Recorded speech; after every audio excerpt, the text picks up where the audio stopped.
أنا اسمي عبير محمد، شغالة في مجال الهاند ميد، متخصصة في فن الديكوباج. أنا خريجة تجارة. طبعا اتجهت لمجال الفن علشان حسيت إن أنا لاقية نفسي فيه، حبيته جدا. طيب أنا النهاردة هعمل معاكم تكنيك جديد، هعمل ساعة بتكنيك التعتيق. طبعا الخامات اللي احنا هنستخدمها، طبعا هنجيب الخشب اللي احنا هنشتغل عليه الساعة بكل مشتملاته، واحنا هنشوف المشتملات بتاعتنا واحنا بنركبها خطوة بخطوة. ده بيبقى خشب بالمقاس اللي بتبقوا عايزينه احنا بنجيبه. لازم اعمل تأسيس الاول للقطعة اللي معايا، قطعة الخشب، فبأسسها بمادة اسمها الجيسو دي، علشان ببقى قفلت بيها وجهزت السطح، وببقى قفلت بيها اي حاجة، عالجت بيها اي عيوب في الخشب. غالبا الخشب ده بيجي لنا حلو ما فيهوش اي عيوب، فاحنا بنأسس بالجيسو علشان يبقى السطح جاهز ان احنا نشتغل عليه. وبنحط الالوان وهنمشي مع بعض خطوه بخطوه كده ان شاء الله.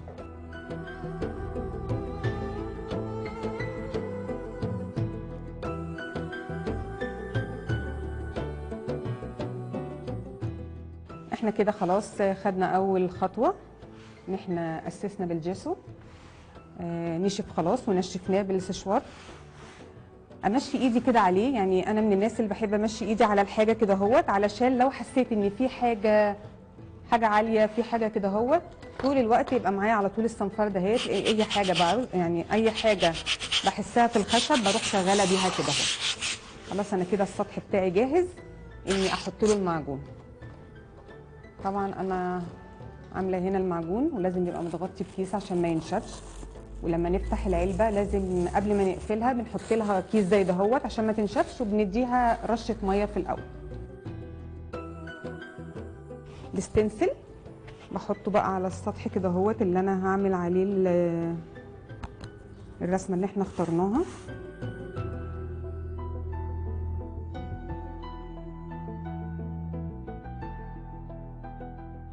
اللي معهوش الاسباتولا دهيت، احنا ما عندناش مشكله، ما بنقفش على حاجه. ممكن كارت، ممكن سكينه المعجون العاديه اللي بتتباع عند الموان.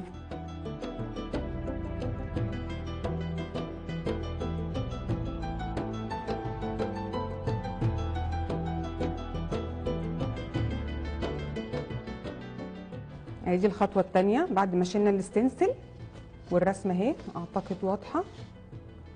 لازم نسيبها تنشف وتاخد حقها في النشفان علشان نعمل الخطوه اللي بعد كده. الخطوه اللي بعد كده ان احنا علشان احنا هنعمل شغل تعتيق، فلازم ادي طبقه ورنيش علشان لما باجي ببتل اعرف امسح لو حصل اي خطا او اي حاجه. فلازم عشان امن الشغل بتاعي لازم ادي طبقه ورنيش.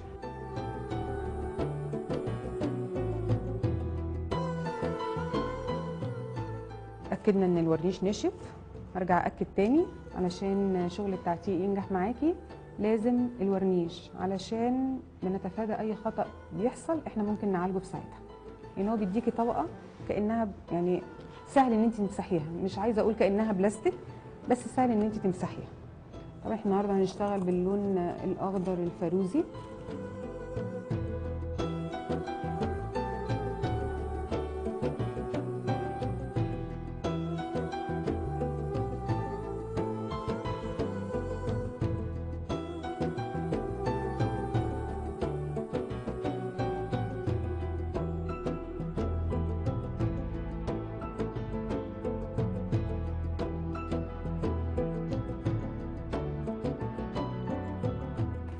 ادي كده بعد ما خدت اللون نشف خلاص. بعد ما خد اللون اتاكدنا ان هو نشف تمام،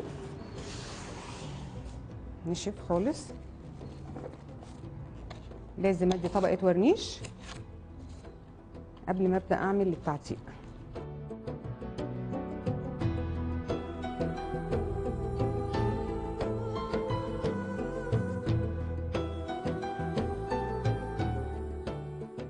لازم ينشف برضو.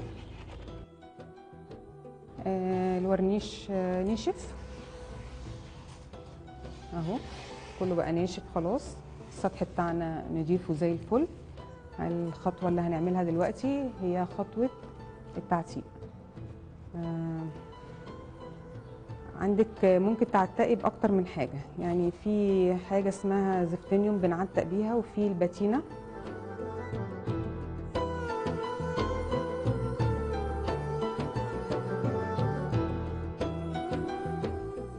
وايبس بقى علشان تتحكمي في درجه التعتيق.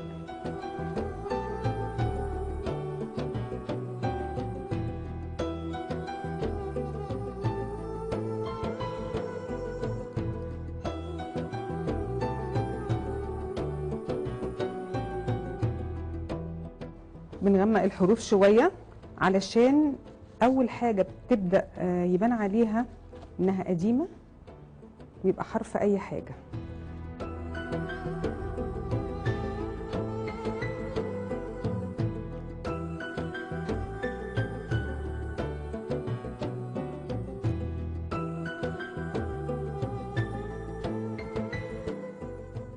بعد ما عملنا عمليه التعتيق ومسحنا كل الزياده وبقت بالشكل ده،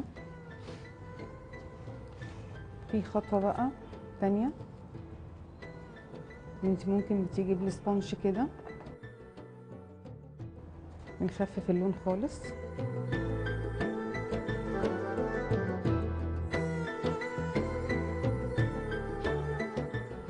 ودي بعد الخطوه اللي احنا عملناها دلوقتي.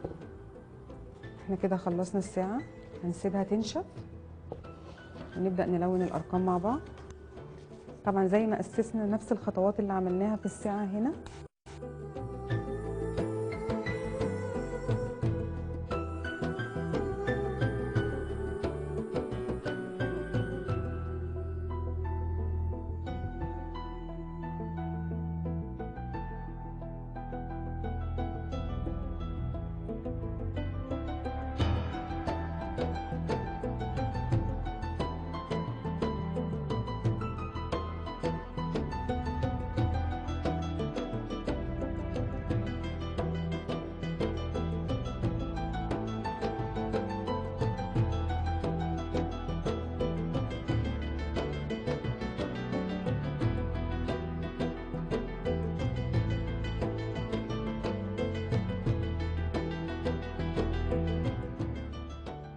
نبدأ ننزل الأرقام.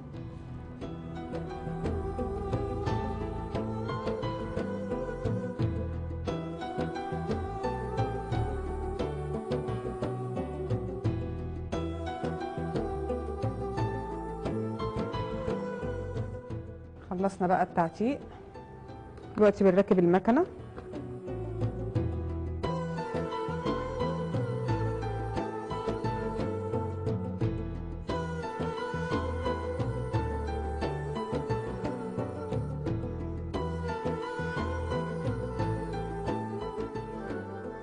كده خلصنا الساعة وركبناها بقت بالشكل ده.